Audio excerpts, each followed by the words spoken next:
Thank you, Regent Milner. Wonderful words. I often like to think that this kind of facility, this kind of idea, you need imagination, brains, brawn, and money. And I think the people that I'll introduce next deserve, let's just say that I'm already standing, and I will applaud, but I think they deserve that much from the audience because they've brought the imagination, the brains, the brawn, and the money to this project. I want to thank Dave Ekman specifically for helping Chris Hartlib and John and Rebecca to bring this to fruition because without that grant that we got through the state and through WEDC, this would not have happened.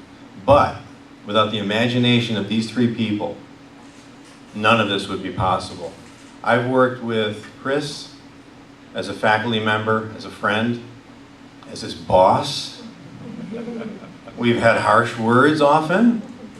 I think we've had more kind words, correct, Chris? But I can't tell you how much imagination, how much creativity, and how much drive this faculty member has.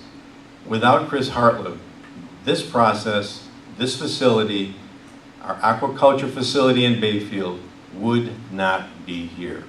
And so I wanted to take just a moment to thank Chris Hartlib for his imagination, creativity, as an example of what faculty members are in the University of Wisconsin system. Chris, thank you very much for that.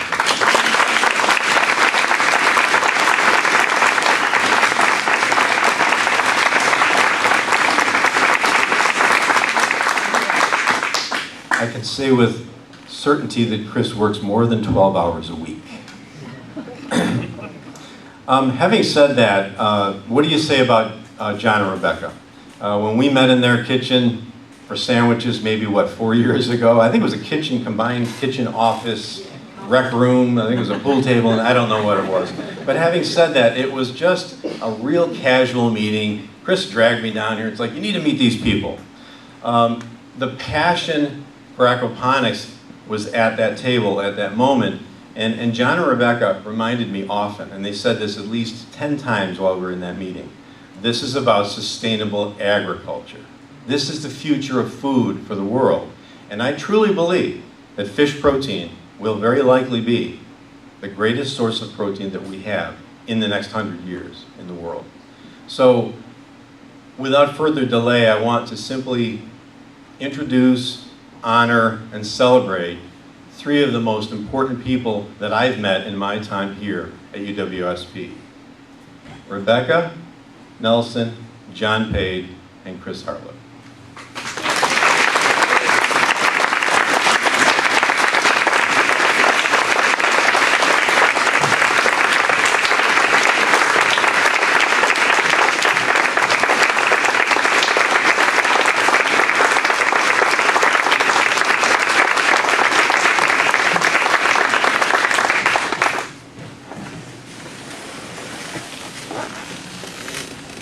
Been a long journey.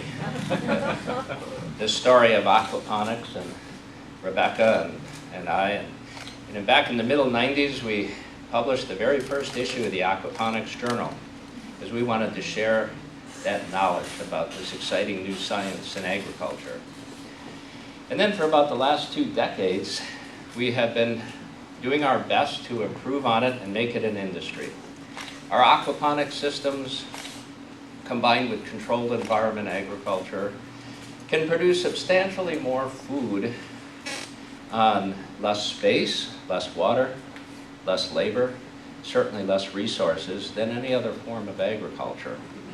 In fact, we can produce about 6 times more food in a given space on about 1/6 of the water than traditional agriculture when you compare 1 acre of aquaponics food production with 1 acre of traditional agriculture. Actually, this would go a long ways in solving California's water shortage problem right now. It's just converting their produce to aquaponics growing methods. This industry has grown tremendously around the world. And the need for food and food security is obvious. We've had people from over 76 countries and all 50 states travel to Montello in the last few years to learn about this technology. That's very exciting. Every year, we are putting out a greater number of systems. We're building and installing more systems, and the demand just keeps growing, and it's all about food security.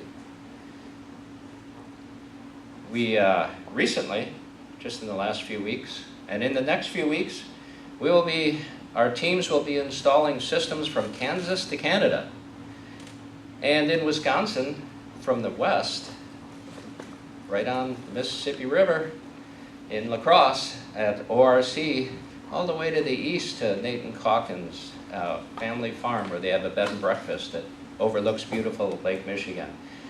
And from the borders, from the northern regions of Wisconsin, all the way to the southern border.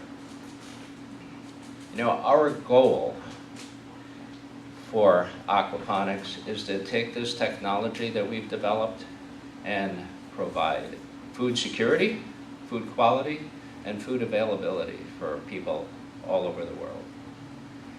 And our partners at UWSP are providing amazing advanced opportunities for education, as well as such a timely and important needed function, and that's more research in aquaponics right here at the Aquaponics Innovation Center.